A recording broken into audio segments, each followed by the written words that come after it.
Pyarelal government চলি আছে অসমত আৰু এই গভৰ্ণমেণ্ট চলাই থকা হৈছে, চলি থকা নাই, চলাই থকা হৈছে।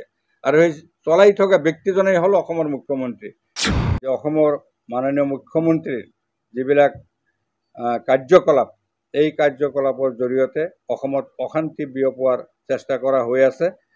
মুখ্যমন্ত্ৰী শাসন ব্যৱস্থা, সেই শাসন ব্যৱস্থা নিৰপেক্ষ দৃষ্টিভংগীৰে কৰাটো আমি বিচাৰিছোঁ। স্বয়ং মুখ্যমন্ত্ৰীয়ে স্বীকাৰ কৰিছে, নিজে কৈছে যে উজনিত যি হৈ আছে তাত মোৰ হাত আছে। মোৰ ইচাৰা মতে মোৰ পৃষ্ঠপোষকতাত উজনিৰ ঘটনাবিলাক হৈ আছে। চিতু বৰুৱা আৰু এইফালে আমাৰ কি কয় শৃংখল চলিহা বাহিনী, এওঁলোকে যিবিলাক অন্যায় কৰিছে, মানুহক কাণত ধৰি উঠা বহা কৰিছে, মানুহক বেত্ৰাঘাত কৰিছে, মানুহক কিমান অন্যায়, কিমান তুচ্ছ তাচ্ছিল্যসূচক কথা বাৰ্তা কৈছে, এই ঘটনাবিলাক হোৱাৰ পাছত কেনেকৈ নীৰৱে থাকে? আপোনালোকে আজি সংবাদমেল সম্বোধন কৰিব বিচাৰিছে, কি কি বিষয়ক লৈ বা কি ক'ব? আপোনালোকৰ মূল বিষয়সমূহ কি কি আছিলে জনাব। আমি আজি অসম সংখ্যালঘু সংগ্ৰাম পৰিষদৰ তৰফৰ পৰা সংবাদমেলৰ আয়োজন কৰিছোঁ আৰু এই সংবাদমেলত মোৰ লগত উপস্থিত আছে সংগ্ৰাম পৰিষদৰ উপদেষ্টা মাননীয় আব্দুল আজিজ চাহাব আৰু সাধাৰণ সম্পাদক মোৱাজ্জেম হুছেইন চাহাব। সম্প্ৰতি অসমত যি এটা ভয়ানক পৰিস্থিতিৰ সৃষ্টি হৈছে, সেই পৰিস্থিতিৰ ওপৰত ভিত্তি কৰি আমি কিছু কথা ৰাজহুৱা কৰিব বিচাৰিছোঁ। বৰ্তমান আমি দেখিবলৈ পাইছোঁ বীৰ লাচিত সেনা আৰু জাতীয় সংগ্ৰাম সেনাৰ তথাকথিত কিছু নেতাই উজনি অসমত আমাৰ জনগোষ্ঠীৰ যিবিলাক মানুহ কাম কৰিবলৈ গৈছে, বিভিন্ন ছেক্টৰত তেওঁলোকে শ্ৰমিক হিচাপে নিয়োজিত হৈ আছে, এই মানুহখিনিৰ ওপৰত যি নিৰ্মম অন্যায় অত্যাচাৰ কৰি আছে বা তেওঁলোকক যি তুচ্ছ তাচ্ছিল্য ব্যৱহাৰ কৰি আছে, অত্যাচাৰ কৰি আছে, এই প্ৰসংগত আমি প্ৰথমতেই আমাৰ তৰফৰ পৰা আমাৰ আমি দুখ প্ৰকাশ কৰিছোঁ আৰু অসমৰ প্ৰশাসন, উজনি অসমৰ যিবিলাক জিলা প্ৰশাসন আছে, সেই জিলা প্ৰশাসনবিলাকে এই ক্ষেত্ৰত কি পদক্ষেপ লৈছে আৰু এই ক্ষেত্ৰত আইন শৃংখলা বোলা কিবা বস্তু অসমত আছেনে নাই, অসমত আইনৰ কোনো শাসন আছেনে নাই, অসমৰ মুখ্যমন্ত্ৰী বা গৃহ বিভাগ এই ক্ষেত্ৰত তেওঁলোকে কি ব্যৱস্থা লৈছে, এইটো আমাৰ এটা প্ৰশ্ন।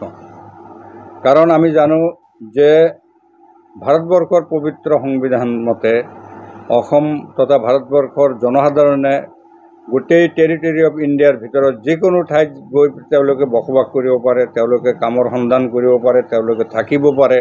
এইটো আমাক সংবিধানে আমাক এই অধিকাৰ দিছে। সংবিধানৰ আৰ্টিকল নাম্বাৰ 19A(D) আৰু 19A(E) এই দুয়োটা যিটো আমাৰ আছে ধাৰা আছে, এই ধাৰাত আমাক ফ্ৰীলি আমি মুভমেণ্ট কৰাৰ আমাৰ অধিকাৰ আছে ডি মতে, আৰু ই মতে যে ভাৰতবৰ্ষ বা অসমৰ যিকোনো ঠাইত যিকোনো নাগৰিকে তেওঁলোকে বসবাস কৰাৰ অধিকাৰ আছে। কিন্তু সেই অধিকাৰখিনি আজি খৰ্ব কৰা হৈছে আৰু এই ক্ষেত্ৰত ৰাজ্যৰ প্ৰশাসনে কোনো ধৰণৰ ব্যৱস্থা লোৱা পৰিলক্ষিত হোৱা নাই। আৰু এই ক্ষেত্ৰত আমাৰ মুখ্যমন্ত্ৰী মহোদয়ৰ যি বক্তব্য, এইটো খুবেই উদ্বেগজনক। মুখ্যমন্ত্ৰীয়ে সদায় চেষ্টা কৰি আছে যে অসমত কেনেকৈ এটা অগ্নিগৰ্ভা পৰিস্থিতিৰ সৃষ্টি কৰিব পৰা যায়, অসমত হিন্দু মুছলিমৰ মাজত কেনেকৈ এটা মানে চিভিল ৱাৰ যিটো কয় গৃহযুদ্ধৰ সূচনা কৰিব পৰা যায়, তাৰ কাৰণে তেওঁ সদায় বক্তব্য ৰাখি আছে, প্ৰচেষ্টা হাতত লৈছে। তেওঁ কেতিয়াবা এই আমাৰ যিসকলক মিয়া মুছলমান বুলি কোৱা হয়, আমি আচলতে মিয়া মুছলমান আমি গ্ৰহণ নকৰোঁ। আমি পূৰ্ববংগীয় মূলৰ অসমীয়া মুছলমান। আমাক বিভিন্ন বিশেষণেৰে আজি মুখ্যমন্ত্ৰীয়ে বিভিন্ন সময়ত তুচ্ছ তাচ্ছিল্য কৰা দেখা গৈছে। কেতিয়াবা কৈছে সন্দেহজনক নাগৰিক, কেতিয়াবা কৈছে বিদেশী নাগৰিক, কেতিয়াবা কৈছে বাংলাদেশী নাগৰিক। আৰু অতি শেহতীয়াকৈ যোৱা 15 আগষ্ট তাৰিখে অচিনাকি মানুহ হিচাপে আমাক আখ্যায়িত কৰিছে। আমি অচিনাকি মানুহ কেনেকৈ হ'লো, এইটো আমাৰ প্ৰশ্ন। মুখ্যমন্ত্ৰীয়ে জবাব দিব লাগিব। পবিত্ৰ স্বাধীনতা দিৱসত মুখ্যমন্ত্ৰীয়ে যিখিনি বক্তব্য ৰাখিছে, যিখিনি গৰ্হিত কথা বাৰ্তা তেওঁ মানে সেই পতাকা উত্তোলন কাৰ্যসূচীত কৈছে, এইটো ধিক্কাৰজনক, তিৰস্কাৰজনক, এইটো গৰিহণাযোগ্য। আমি মুখ্যমন্ত্ৰীক আহ্বান ৰাখিব বিচাৰিছোঁ যে অহা গণতন্ত্ৰ দিৱস বা স্বাধীনতা দিৱসৰ আগত তেওঁ যাতে গুণী জ্ঞানী কিছু মানুহৰ পৰা পৰামৰ্শ লৈ টিউটৰ হিচাপে তেওঁ কিছু কথা জানি বুজি যাতে এইবিলাক পবিত্ৰ অনুষ্ঠানত বক্তব্য ৰাখে। কাৰণ মুখ্যমন্ত্ৰীয়ে 15 আগষ্টত ৰখা বক্তব্য খুবেই পুতৌজনক, খুবেই লজ্জাজনক। এজন সাধাৰণ নাগৰিকেও এনেকুৱা নিম্ন পৰ্যায়ৰ বক্তব্য 15 আগষ্টত নাৰাখে। 15 আগষ্টত কথা হ'ব লাগে স্বাধীনতা সংগ্ৰামীসকলৰ প্ৰতি শ্ৰদ্ধা জ্ঞাপন। তেওঁলোকে ভাৰতবৰ্ষ স্বাধীন কৰিবলৈ গৈ কিমান ত্যাগ স্বীকাৰ কৰিলে সেইটোৰ এটা বৰ্ণনা ৰাইজক দিব লাগে। তেওঁলোকৰ প্ৰতি শ্ৰদ্ধা ৰাখিব লাগে। আৰু অসম তথা ভাৰতবৰ্ষত যাতে আমি সকলো জাতি জনগোষ্ঠী মিলা প্ৰীতিৰে বসবাস কৰিব পাৰোঁ, তাৰ কাৰণে মুখ্যমন্ত্ৰীয়ে এটা মেছেজ দিব লাগে। আৰু কি মেছেজ তেখেতে দিলে? তেখেতে দিয়া মেছেজ মতে এটা জনগোষ্ঠীয়ে আৰু এটা জনগোষ্ঠীক হিংসা কৰিব লাগে, এটা জনগোষ্ঠীয়ে আন এটা জনগোষ্ঠীৰ বিৰুদ্ধে মানে এনেকুৱা এটা অৱস্থা কৰিব লাগে যে তেওঁলোকৰ মাজত যাতে এটা গৃহৰ যুদ্ধৰ সূচনা হয়, আৰু এটা জনগোষ্ঠীয়ে আন এটা জনগোষ্ঠীক তেওঁলোকে অসমত থকাৰ অধিকাৰ দিব নালাগে, বসবাস কৰাৰ অধিকাৰ দিব নালাগে, কোনো কামত নিয়োজিত কৰাৰ ব্যৱস্থা থাকিব নালাগে। আজি গুৱাহাটীত ওলা উবেৰ যিসকল চলাইছে তেওঁলোকক অচিনাকি মানুহ বুলি আখ্যায়িত কৰিছে। তাত অচিনাকি মানুহ তেওঁলোক কেনেকৈ হ'ল? কেনেকৈ অচিনাকি মানুহ হ'ব পাৰে? যদিও অচিনাকি মানুহ আছে তেনেহ'লে তুমি ক্ষমতাত আছা। তোমাৰ বিজেপি চৰকাৰ আজি 10-11 বছৰ হ'ল, তোমাৰ 10 বছৰ হ'ল তোমালোকে ক্ষমতাত অধিষ্ঠিত হৈ আছা। তোমালোকে এইবিলাকক কেনে চিনাক্ত কৰা নাই? যদি কোনো বাংলাদেশী আছে বুলি তোমালোকে কৈ আছা তেনেহ'লে বাংলাদেশী চিনাক্ত কৰাৰ দায়িত্ব কাৰ?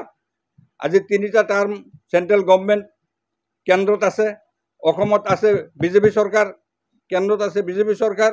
তেনেহ'লে তেওঁলোকে যদি এতিয়া যদি সীমা উলংঘ ৰাখিছে, সীমাত যদি কোনো ধৰণৰ BSFৰ ব্যৱস্থা নাই, কোনো ধৰণৰ তাত মানে চৰকাৰী তদাৰকী নাই, তাৰ কাৰণে দায়ী দোষী কোন? কেলে এইবিলাক কথা কৈ পেলাই অসমৰ মানুহক উত্তেজিত কৰা হৈ আছে? আৰু তেওঁ যি অন্যায় অত্যাচাৰ অসমত আমাৰ অসমবাসীক কৰি আছে সেইবিলাক কথা তল পেলাই কেনেকৈ 26ৰ নিৰ্বাচনত জিকিব পাৰে, তাৰ কাৰণে মানুহবিলাকক আবুৱা ভাৰি আছে। আজি অসমৰ সম্পদ, অসমৰ সকলোবিলাক মানে বিভিন্ন জাগাত আজি হাজাৰ হাজাৰ বিঘা মাটি আদানী, আম্বানী আৰু ৰামদেৱক দিয়া হৈ আছে। আজি উচ্ছেদ কৰিছে, উচ্ছেদৰ নামত এটা নাটক কৰি আছে। উচ্ছেদ কৰি সেই মাটিবিলাক তেওঁলোকে কি কৰি আছে? আজি পানীৰ দৰত বিক্ৰী কৰি আছে এই আদানী, আম্বানী আৰু ৰামদেৱৰ ওচৰত। এইবিলাক নাটক কৰি তেওঁ দেখুৱাই আছে যে মই খুব জাতিপ্ৰেম দেখুৱাই আছোঁ, মোতকৈ জাতিপ্ৰেম থকা মুখ্যমন্ত্ৰী অসমত নাই। এনেকুৱা এটা দেখুৱাই তেওঁ বিশেষকৈ উজনিৰ মানুহখিনিৰ মন জয় কৰি কেনেকৈ আকৌ ক্ষমতাত আহিব পাৰে তাৰ ব্যৱস্থা কৰি আছে। গতিকে আমি তেওঁৰ এই কাৰ্যকলাপবিলাকত আমি ধিক্কাৰ জনাইছোঁ আৰু আমি অসমবাসীক ধন্যবাদ জ্ঞাপন কৰিছোঁ যে ইমানখিনি মানে মুখ্যমন্ত্ৰীয়ে বৈষম্যমূলক আৰু হিংসামূলক কথা বাৰ্তা কোৱাৰ পাছতো যে অসমবাসীয়ে এতিয়াও শান্তিৰ ছায়াত বসবাস কৰিছে, এতিয়াও যে আমাৰ অসমত এটা গোষ্ঠী সংঘৰ্ষৰ পিনে আমাৰ জনসাধাৰণক ধাবিত হোৱা নাই, তাৰ কাৰণে অসমৰ সৰ্বস্তৰৰ জনসাধাৰণক আমি ধন্যবাদ জ্ঞাপন কৰিছোঁ। এই উজনি অসমত যি ঘটনা হ'ল, উচ্ছেদ সম্পৰ্কীয় যিবিলাক ঘটনা হ'ল, এই সম্পৰ্কত আমি সংগ্ৰাম পৰিষদৰ তৰফৰ পৰা যোৱা 13 তাৰিখে অসমৰ মাননীয় ৰাজ্যপাল, অসমৰ chief secretary, additional chief secretary, তাৰপিছত হোম কমিশ্যনাৰ, DGP মহোদয়ক আমি কি কৰিছোঁ, আমাৰ তৰফৰ পৰা মেমৰেণ্ডাম দিছোঁ। আমি দুখন মেমৰেণ্ডাম ছাবমিট কৰিছোঁ। এখন হ'ল হোৱাইট পেপাৰ আমি দিছোঁ, হোৱাইট পেপাৰ বনাইছোঁ আমাৰ গোৱালপাৰা আৰু ধুবুৰীত উচ্ছেদিত মানুহসকলৰ সম্পৰ্কত আমি একদম সম্পূৰ্ণ ডিটেইল ডাটা সহকাৰে আমাৰ সকলোবিলাক তথ্য সম্বলিত আমি দুখন হোৱাইট পেপাৰ আমি অসমৰ ৰাজ্যপাল মহোদয়ক আমি ছাবমিট কৰিছোঁ। তাৰ প্ৰতিলিপি অসমৰ চিফ ছেক্ৰেটাৰী মহোদয়ক আমি দিছোঁ আৰু হোম ছেক্ৰেটাৰীক আমি দিম। হোম ছেক্ৰেটাৰী চেণ্ট্ৰেল হোম ছেক্ৰেটাৰীক আমি ইয়াৰ প্ৰতিলিপি দিম।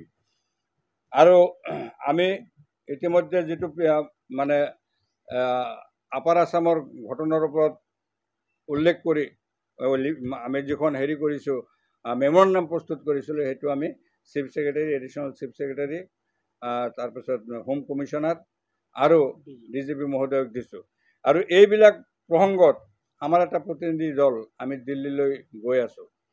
অসম সংখ্যালঘু সংগ্ৰাম পৰিষদ আৰু অসম সামাজিক ন্যায় মঞ্চ যৌথভাৱে দিল্লী যাত্ৰা আমি কৰি আছোঁ। অহা 23 তাৰিখে আমি দিল্লীলৈ যাম আৰু দিল্লীত গৈ ভাৰতবৰ্ষৰ আমাৰ মুখ্য নিৰ্বাচনী আয়ুক্ত, তাৰপিছত ৰেজিষ্ট্ৰাৰ জেনেৰেল অফ ইণ্ডিয়া আৰু হোম ছেক্ৰেটাৰীক আমি লগ কৰিম। লগ কৰি আমাৰ আৰু 3খন মেমৰেণ্ডাম আমি তাত দিবলগীয়া আছে। তাৰ ভিতৰত আমাৰ এই হোৱাইট পেপাৰৰ প্ৰতিলিপিও আমি হোম ছেক্ৰেটাৰীক দাখিল কৰিম। আৰু আপাৰ আছামত যি এট্ৰচিটি আমাৰ মানুহখিনিৰ ওপৰত হৈছে, ইয়াৰ ওপৰত ভিত্তি কৰি এখন মেমৰেণ্ডাম আমি হোম ছেক্ৰেটাৰীক আমি দিম।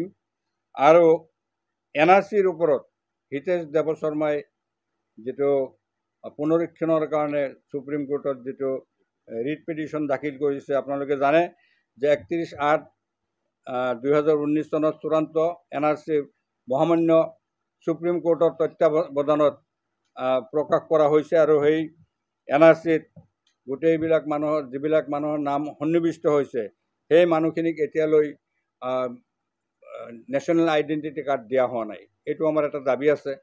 আৰু 19 লাখ মানুহ যে এতিয়ালৈ ৰিজেকশ্যন শ্লিপ, যিসকলৰ নাম NRCত অহা নাই তেওঁলোকক ৰিজেকশ্যন শ্লিপ যে চৰকাৰে দিব লাগে, সেইটো এতিয়ালৈ ৰিজেকশ্যন শ্লিপ দিয়াৰ ব্যৱস্থা কৰা হোৱা নাই। গতিকে এইটো এটা দাবী আমাৰ থাকিব। আৰু হিতেশ দেৱ শৰ্মাৰ যিটো WPC নম্বৰ 740/2025 যিটো ৰিট পিটিশ্যন তেওঁ সুপ্ৰিম কোৰ্টত কৰিছে, ইয়াৰ বিৰুদ্ধে আমি হোম ছেক্ৰেটাৰীক আৰু হোম মিনিষ্ট্ৰীত আমি এখন তথ্য সম্বলিত এখন মেমৰেণ্ডাম আমি দাখিল কৰিম, যাতে হিতেশ দেৱ শৰ্মাৰ এই দাবীক চেণ্ট্ৰেল গভৰ্ণমেণ্টৰ তৰফৰ পৰা কোনো ধৰণৰ অনুমোদন দিয়া নহয়। আমাৰ চলিচিটৰ জেনেৰেল আৰু চেণ্ট্ৰেল গভৰ্ণমেণ্টৰ তৰফৰ পৰা যাতে আমাক ইয়াত কৰা হয়, আমাৰ নিৰপেক্ষ এটা ব্যৱস্থা কৰা হয়, তাৰ কাৰণে আমি এই মেমৰেণ্ডাম দাখিল কৰিম। তাৰপাছত উজনি অসমত যি মব ভাইলেঞ্চ ইতিমধ্যে সংঘটিত হ'ল বা হৈ আছে, আৰু ইয়াৰ বিৰুদ্ধে উচ্চতম ন্যায়ালয়ত এটা ৰায়দান কৰা আছে। 17/7/18 তাৰিখে WPC নম্বৰ 754/16 গোচৰৰ যোগেদি প্ৰদান কৰা নিৰ্দেশ অনুসৰি কঠোৰ ব্যৱস্থা গ্ৰহণ কৰি যাতে আপাৰ আছামৰ যিখিনি উত্তেজিত মানুহ, যিবিলাক মব ভাইলেঞ্চ কৰিছে, তেওঁলোকৰ বিৰুদ্ধে যাতে গভৰ্ণমেণ্টৰ তৰফৰ পৰা কঠোৰতম ব্যৱস্থা গ্ৰহণ কৰে, তাৰ কাৰণে আমি এই মেমৰেণ্ডামখন দাখিল কৰিম। আৰু যিটো SIR প্ৰস্তুত কৰাৰ যিটো নিৰ্দেশনা আহিছে, যে স্পেচিয়েল ইণ্টেনচিভ ৰিভিজন যিটো কৰিব অসম বা ভাৰতবৰ্ষৰ অন্যান্য ঠাইত, এই ক্ষেত্ৰত যিবিলাক মানুহৰ নাম ভোটাৰ ইতিমধ্যে NRCত অন্তৰ্ভুক্ত হৈছে, সেই মানুহখিনিৰ নাম যাতে পোনে পোনে কোনো ধৰণৰ উইদাউট এনি ডিষ্টাৰ্বেঞ্চ তেওঁলোকৰ নাম যাতে ভোটাৰ তালিকাত সন্নিৱিষ্ট কৰা হয়। আৰু যিসকল মানুহৰ নাম এতিয়ালৈ NRCত সন্নিৱিষ্ট হোৱা নাই, 19 লাখ মানুহ এতিয়ালৈ তেওঁলোকক ৰিজেকশ্যন শ্লিপ দিয়া হোৱা নাই, সেই মানুহখিনিক যাতে আইনী ব্যৱস্থা লোৱাৰ সুযোগ নিদিয়া পৰ্যন্ত যাতে তেওঁলোকক ভোটাৰ তালিকাৰ পৰা তেওঁলোকৰ নাম কৰ্তন কৰা নহয়, এইটো দাবী উত্থাপন কৰি আমি হোম মিনিষ্ট্ৰীত আমাৰ তৰফৰ পৰা আমি এখন মেমৰেণ্ডাম দাখিল কৰিম।